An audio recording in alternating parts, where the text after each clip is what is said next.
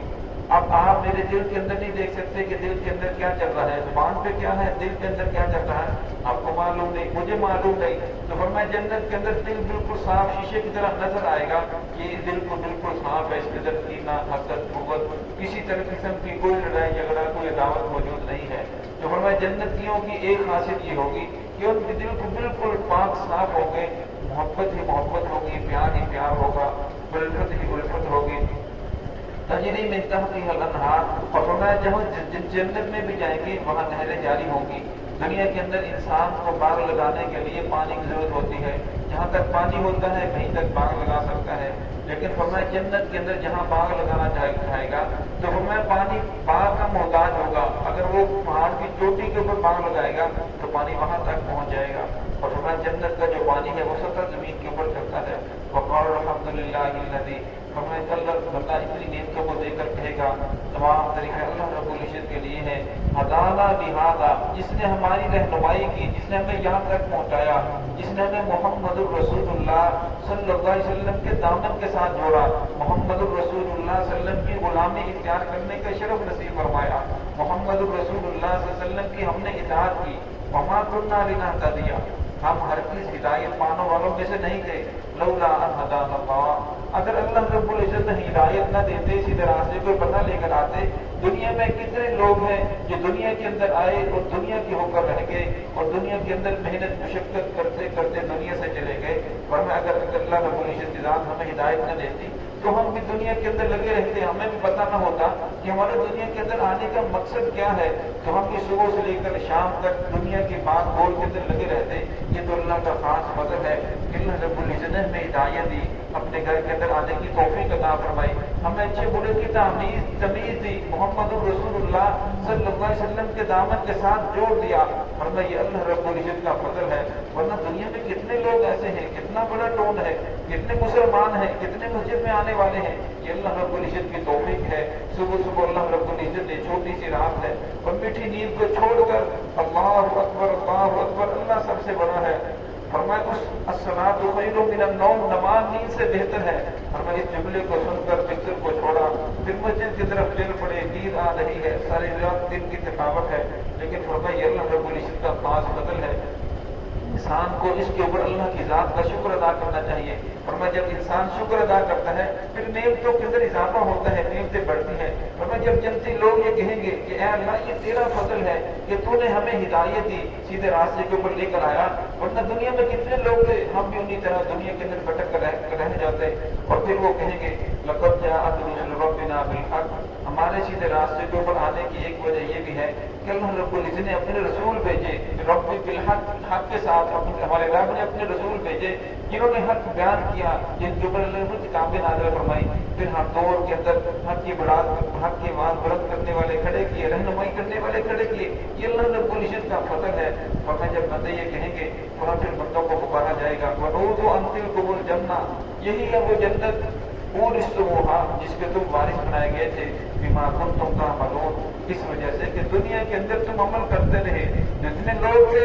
ایک پوری مجلس ہے، مجلس کے اندر ایک دو آدمی کوٹ کر مسجد کے اندر جانا یہ بڑی بہادری کی بات ہے، سارے لوگ بیٹھے ہیں، کوئی جانے کے لیے تیار نہیں ہے، اور جب وہ جاتا ہے تو دوسرے بھی عجیب نظروں سے دیکھتے ہیں۔ تو اللہ رب فرمائے کہ دنیا کے اندر جتنے نیک عمل کرتے رہے، سردی گرمی کے اندر مشقت برداشت کی، اسی راستے کے اوپر اپنے آپ کو لانے کی کوشش کی، حالات جیسے بھی بگڑے لیکن تم نے اپنے آپ کا اپنا رخ سیدھا کرنے کی کوشش کی، فرمایا اس کے سبب اللہ رب العزت نے تمہیں یہ جنت عطا فرمائی ہے۔ فرمایا دنیا کی زندگی بہت چھوٹی سی زندگی تھی